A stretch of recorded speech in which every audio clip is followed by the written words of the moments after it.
वक्त की बड़ी खबर आपको बता दें, उत्तर प्रदेश के चुनावी युद्ध में जबरदस्त मोर्चाबंदी शुरू हो गई है। जी हां, अखिलेश यादव लगातार विजय रथ यात्रा निकाल रहे हैं, तो प्रियंका गांधी का महिलाओं से लगातार संवाद चल रहा है। वहीं बीजेपी ने चुनावी प्लान को फाइनल करना शुरू कर दिया है। जहां तक आज की बात करें तो आज दिल्ली में बीजेपी की बड़ी बैठक है। उधर पीएम मोदी अगले 3 दिन उत्तर प्रदेश के दौरे पर होंगे। कल वो झांसी में डिफेंस कॉरिडोर के एक कार्यक्रम में शामिल भी होंगे। 20 और 21 नवंबर को वो डीजीपी सम्मेलन में भाग लेंगे। दोनों ही दिन वो शामिल रहेंगे डीजीपी सम्मेलन में। देश में बने रक्षा उत्पाद उपकरण राष्ट्र को समर्पित करेंगे। प्रधानमंत्री का ये कार्यक्रम है। तो प्रधानमंत्री का लगातार 3 दिनों का दौरा, 19 नवंबर झांसी महोबा में उनका कार्यक्रम होने वाला है। 20 और 21 नवंबर डीजीपी कॉन्फ्रेंस में शामिल होंगे प्रधानमंत्री। तो ये 3 दिनों का प्रधानमंत्री का उत्तर प्रदेश का दौरा होने वाला है।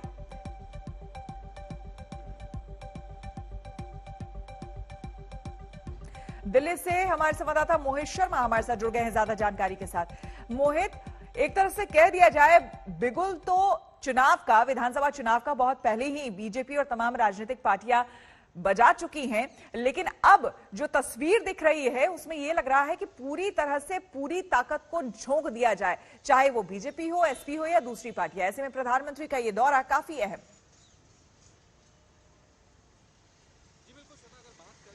की और प्रधानमंत्री के दौरे की, तो 3 दिन का जो ये पूरा दौरा है ये अपने आप में बहुत एक तो पहले ये दर्शाता है कि बीजेपी किसी भी तरह से ये जो चुनाव है या उससे पहले का जो अपनी भूमिका बांधना चाहती है उसे कहीं भी हल्के में नहीं ले रही। और इसी वजह से हम देख रहे हैं कि प्रधानमंत्री खुद अब 3 दिन के लिए यूपी में मौजूद होंगे। वहां के जितने भी अधिकारी हैं, जो बीजेपी के जितने अधिकारी हैं, उन सभी से बातचीत होगी, जानना चाहेंगे। और आखिरी जो एक रणनीति होती है, जो बीजेपी के जो टॉप मोस्ट संगठन जो ऑफिस बेरर्स हैं उनके साथ जो मिलकर के बनती है, वो कहीं ना कहीं फाइनलाइज होती हुई दिख रही है। और यही कुछ देखने को मिल रहा है दिल्ली में भी। अगर हम बता दें आपको, यूपी चुनाव से जुड़े हुए आज एक बहुत अहम मीटिंग है और वो मीटिंग की प्रक्रिया जो है वो अभी से कुछ ही देर में शुरू हो जाएगी।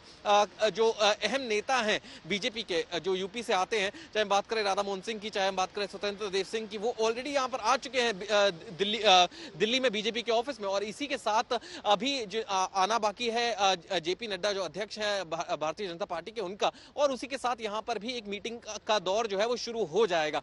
तो कहना ये गलत नहीं होगा कि बीजेपी ने जो अपनी आखिरी रणनीति है उसे सिंप्लीफाई करने के लिए और बता देने के लिए कि ये हमारी रणनीति रहेगी, ये मीटिंग्स जो है वो शुरू कर दी गई है। प्रधानमंत्री का दौरा जो है वो क्लियर कट यही बताता है कि कहीं से भी हल्के में नहीं लिया जा रहा है, चाहे वो रणनीति बनाना हो, चाहे वो उत्तर प्रदेश के चुनाव हो। बिल्कुल मोहित, बहुत बहुत शुक्रिया आपका तमाम जानकारी के लिए। आपको बता दें कि उत्तर प्रदेश के चुनाव में तेजी से गर्मी आ रही है। चुनावी रफ्तार को बढ़ाने वाले मुद्दे उछाले जा रहे हैं, एक दूसरे पर तेजी से हमले हो रहे हैं। इस तरीके से जनता का समर्थन मिल रहा है, मैं ये कह सकता हूं, इस गाजीपुर बॉर्डर से लेकर के अब वो दिल्ली के करीब में जो यूपी का गाजीपुर बॉर्डर है, वहां तक भारतीय जनता पार्टी का सफाया होना तय है। विकल्प के रूप में हम सब दिखाई दे रहे हैं। ये पीला रंग, लाल रंग, सफेद और नीला, अभी आपने कौन नीला रंग देखा, हरा रंग, सब मिल गए, एक साथ हो गए हैं। ये बहुरंगी जो इंद्रधनुष बनाया है, यही भारतीय जनता पार्टी का सफाया करेगी। समाजवादी पार्टी को भी पता है, उनके पास गुंडे, अपराधी, माफिया हैं। तुष्टीकरण की राजनीति के कारण उनके साथ जिन्ना मियां आ गए। इसलिए मैं श्री अखिलेश यादव जी को कहा करता हूँ, अखिलेश यादव जी अपना नाम बदल करके श्री अखिलेश अली जिन्ना रख लें और अपनी पार्टी को समाजवादी पार्टी की जगह जिन्नावादी पार्टी बना लें। लेकिन ना जिन्ना उनको जिता पाएंगे, ना अतीक अहमद जिता पाएंगे, ना अंसारी जिता पाएंगे। उत्तर प्रदेश की जनता कमल खिलाई है, उसकी खुशबू, उसकी सुगंध, उसका मतलब जो लाभ है जनता को ईमानदारी के साथ उस तक पहुंच रहा है। यहाँ गुंडागर्दी थी, माफियागिरी थी, उसका अंत हुआ है। जनता बहुत सुकून महसूस कर रही है। और इस बीच आपको बता दें, प्रधानमंत्री मोदी आज वित्त मंत्रालय के एक कार्यक्रम में शामिल हुए, जहां उन्होंने बैंकिंग सेक्टर में सुधार के कदमों का ब्यौरा दिया और बताया कि सरकार के कदमों से 5 लाख करोड़ की रिकवरी बैंकों को हुई है। 1942 और 1930 दांडी यात्रा और क्विट इंडिया, ये 2 ऐसे टर्निंग पॉइंट थे जिसको हम कह सकते हैं कि वो एक ऐसा टाइम था जो देश को छलांग लगाने का मूड बनाया था। 30 में वो जो छलांग लगी, वो देश भर में एक माहौल बना दिया, और 42 में जो दूसरी छलांग लगी, उसका परिणाम 1947 में आया। यानी जो मैं छलांग की बात कर रहा हूं, आजादी के 75 साल, और अब एक ऐसी अवस्था में हम पहुंचे हैं कि सच्चे अर्थ में ये छलांग लगाने के लिए जमीन मजबूत है, टारगेट तय है, बस चल पड़ना है। साथियों, सरकार ने बीते 6-7 वर्षों में बैंकिंग सेक्टर में जो रिफॉर्म्स किए, बैंकिंग सेक्टर का हर तरह से सपोर्ट किया, उस वजह से आज देश का बैंकिंग सेक्टर बहुत ही मजबूत स्थिति में है। 2014 के पहले की जितनी भी परेशानियां थी, जितनी भी चुनौतियां थी, हमने एक एक करके उनके समाधान के रास्ते तलाशे हैं। सरकार ने जिस पारदर्शिता और प्रतिबद्धता के साथ काम किया है, उसका एक प्रतिबिंब बैंकों को वापस मिली राशि भी है। हमारे देश में जब बैंकों से कोई उठा के भाग जाता है तो चर्चा बहुत होती है, लेकिन कोई दम वाली सरकार वापस लाती है तो इस देश में कोई चर्चा नहीं करता है। पहले की सरकारों के समय जो लाखों करोड़ रुपए फंसाए गए थे, उनमें से 5 लाख करोड़ रुपए से अधिक की रिकवरी की जा चुकी है।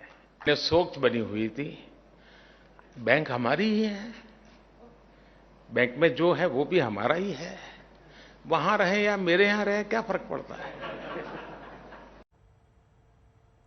और रुक करेंगे अगली खबर का। आपको बता दें, दिल्ली सरकार ने यमुना नदी की सफाई के लिए 6 पॉइंट एक्शन प्लान बनाया है। आज इसकी जानकारी मुख्यमंत्री अरविंद केजरीवाल ने दी। उन्होंने लगे हाथ डेडलाइन भी बताई कि 2025 तक यमुना को पूरी तरह से साफ कर लिया जाएगा। ये 6 पॉइंट्स का एक्शन प्लान है, जिसके जरिए हमारे इंजीनियर्स और ऑफिसर्स को पूरी उम्मीद है कि हम 2025 फरवरी तक यमुना को जरूर साफ कर लेंगे। एक एक पॉइंट पे मेरी नजर रहेगी, एक एक पॉइंट पे स्पेसिफिक माइलस्टोन्स बनाए हैं कि ये काम अगले 1 महीने में क्या होगा, फिर 2 महीने में कितना काम होगा, फिर अगले 4 महीने में कितना काम होगा, 15 दिन में माइलस्टोन्स हैं। इसके ऊपर मैं बड़ी कड़ी नजर रखूंगा। इसकी टाइम लिमिट्स को हम वो नहीं होने देंगे, और मैं पूरी उम्मीद करता हूं कि जल्द ही हम सब दिल्ली वालों का सपना पूरा होगा, यमुना साफ होगी। 70 साल लगे यमुना को इतना गंदा होने में। ये 70 साल का जो खराब किया हुआ सारा काम है, ये 2 दिन में तो ठीक नहीं हो सकता। तो मैंने इस वाले चुनाव में, जब दिल्ली का चुनाव लड़ा था, मैंने प्रॉमिस किया था दिल्ली वालों को कि अगले चुनाव तक मैं यमुना को साफ कर दूंगा, और अगले चुनाव के पहले मैं भी यमुना में डुबकी लगाऊंगा और आप सब लोगों को यमुना के साफ पानी में डुबकी लगवाऊंगा। यमुना को साफ करने के लिए हम लोगों ने पूरा जोर शोर के साथ युद्ध स्तर के ऊपर काम शुरू कर दिया है। यमुना को साफ करने के लिए 6 एक्शन पॉइंट्स हैं स्पेसिफिक, और इन 6 के 6 एक्शन पॉइंट्स पे मैं लगातार मॉनिटरिंग कर रहा हूं। आपको बता दें कि यमुना को साफ सुथरा करने की केजरीवाल प्लान को बीजेपी ने चुनावी स्टंट बता दिया। मैं धन्यवाद देना चाहता हूं दिल्ली के मुख्यमंत्री केजरीवाल जी को, जो आज उन्होंने दिल्ली की लाइफलाइन यमुना नदी की सफाई की दोबारा से घोषणा की है।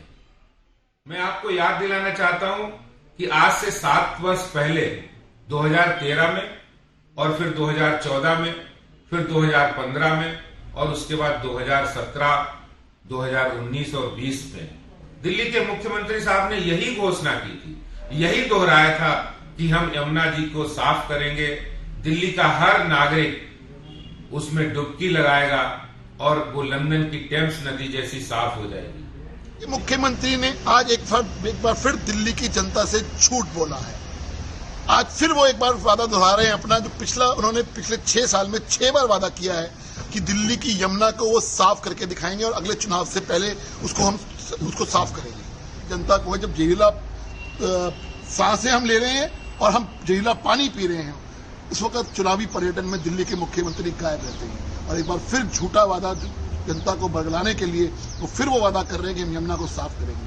मुझे लगता है कि दिल्ली वाले इस झूठ के प्रपंच को समझ चुके हैं और मुझे लगता है कि अब वो दिल्ली वासी उस पे नहीं आएंगे और अब दिल्ली वालों को, दिल्ली की जनता को दिल्ली के मुख्यमंत्री पर विश्वास है। और दिल्ली के बाद अब बात पंजाब की सियासत में आपको बता दें, इस वक्त ना रोटी, रोजगार या फिर मकान पर बात हो रही है, बस कुछ हो रहा है तो वो आस्था के नाम पर सियासत दौड़ रही है। पंजाब की तमाम सियासी पार्टियों का इस वक्त एक ही मंजिल है और वो है करतारपुर। कोविड की पाबंदी के बाद जैसे ही करतारपुर कॉरिडोर के बंद रास्ते खुले, पंजाब के तमाम नेताओं का काफिला करतारपुर के लिए निकल पड़ा। पंजाब के मुख्यमंत्री चरणजीत सिंह चन्नी भी करतारपुर पहुंचे। पंजाब के बीजेपी नेता पहले ही करतारपुर में मत्था टेक आए। इस दौड़ में सिद्धू पिछड़ गए, उन्हें आज वहां पर जाने की इजाजत नहीं मिली। अब वो 20 नवंबर को करतारपुर जाएंगे। आज जो जत्था रवाना हुआ चरणजीत सिंह चन्नी के साथ, उनके कैबिनेट के मंत्रियों का, उसमें 14 लोग शामिल थे। हालांकि बताया जा रहा है कि अथॉरिटीज की तरफ से 14 लोगों के ही जत्थे की इजाजत मिली है। कोरोना की महामारी के बाद करतारपुर साहिब कॉरिडोर दोबारा खुलने के बाद पंजाब के मुख्यमंत्री चरणजीत सिंह चन्नी यहां पर पहुंचे हैं। तस्वीरें आप सीधी देख सकते हैं। इससे पहले उनके कैबिनेट के कई सहयोगी यहां पर पहुंच चुके हैं। आप देख सकते हैं तस्वीरें। हालांकि पंजाब में विधानसभा चुनाव है, लिहाजा इस धार्मिक मसले पर भी कहीं ना कहीं राजनीति हो रही है और तमाम पार्टियां इस पूरे कॉरिडोर के खुलने का श्रेय अपने आप लेना चाहती है। तस्वीर आप देखिए, पंजाब के मुख्यमंत्री चरणजीत सिंह चन्नी, उनका पूरा काफिला करतारपुर साहिब कॉरिडोर के अंदर जा रहा है, जहां पर पवित्र गुरुद्वारे के दर्शन करेंगे, मत्था टेकेंगे। हालांकि इस डेलीगेशन में नवजोत सिंह सिद्धू को भी जाना था, लेकिन उनको केंद्र द्वारा क्लियरेंस नहीं मिली, लिहाजा चरणजीत सिंह चन्नी अपने सहयोगियों के साथ करतारपुर साहिब कॉरिडोर के अंदर जा रहे हैं। कैमरामैन गुंजीत कुमार के साथ सत्येंद्र चौहान, करतारपुर साहिब, डेरा बाबा नानक, आज तक।